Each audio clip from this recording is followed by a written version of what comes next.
디플레 여건이 이렇게 심각한데 왜 우리나라 수출은 잘 될 거라고 전망하시나요?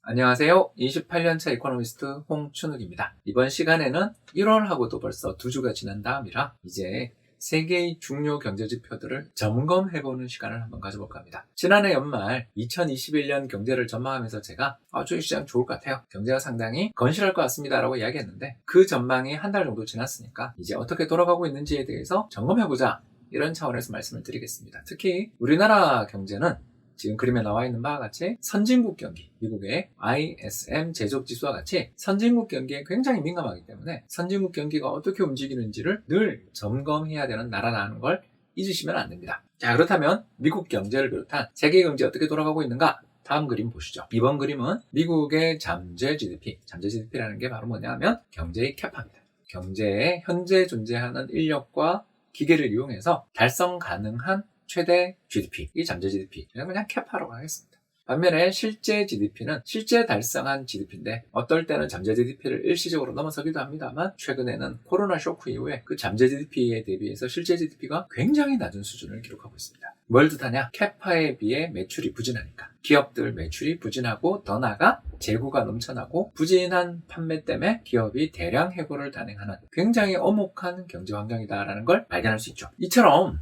경제 내에 재고도 많이 넘쳐나고 실업률도 높을 때 디플레이션, 즉 물가 상승률이 높아지기 어렵습니다. 미국 중앙은행의 물가 목표 수준이 점선으로 돼 있는데 그게 2%잖아요. 2% 수준을 지속적으로 물가가 하회하고 특히 지난해 연말에는 1% 밑으로 지금 내려가는 그런 압박이 나타나고 있다는 점에서 세계 경제에서 가장 중요한 역할을 하는 미국 등 선진국 경기가 최근에 인플레보다는 디플레 리스크가 상당히 크게 부각되고 있다는 걸 발견할 수가 있습니다. 자, 그러면 질문이 나오죠. 디플레 여건이 이렇게 심각한데 왜 우리나라 수출은 잘 될 거라고 전망하시나요? 이렇게 질문하시는 분이 많은데 바로 이번 그림을 보시면 되겠습니다. 이번 그림에서 빨갛게 표시되어 있는 게 듀러블 굿즈, 즉 내구재 소비입니다.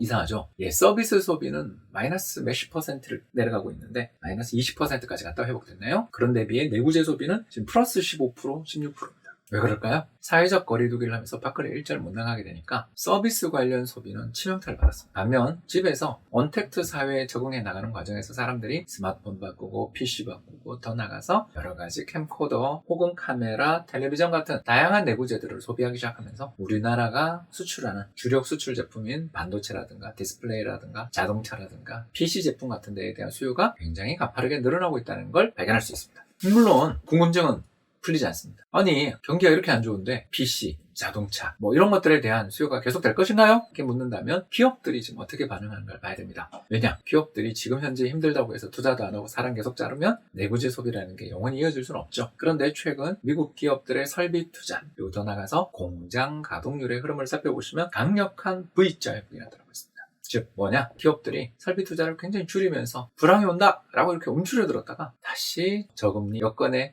발맞춰가지고 적극적으로 투자하고 또 공장의 가동률도 올라오기 시작했다. 다시 말해서 기업들의 기대, 기업들의 향후 전망이 굉장히 밝아진 징후가 보이고 그게 우리나라 수출로 지금 연결되는 면도 있다는 걸 발견할 수 있습니다. 물론 경제 위험 요인이 없는가? 그건 아닙니다. 여러 지표들을 살펴보면 최근에 가장 세계 경제 여건에서 어려운 곳은 어딘가 생각해보면 당연히 이머징 마켓이겠습니다만 특히 우리나라 입장에서는 선진국 경기가 중요한데 선진국 중에서는 유럽이 지금 제일 힘들다, 이 말씀을 드릴 수가 있겠어요. 유로화를 사용하고 있는 유럽의 여러 나라들의 소비자 물가 상승률인데 세상에 0.5%를 하회하고 있습니다.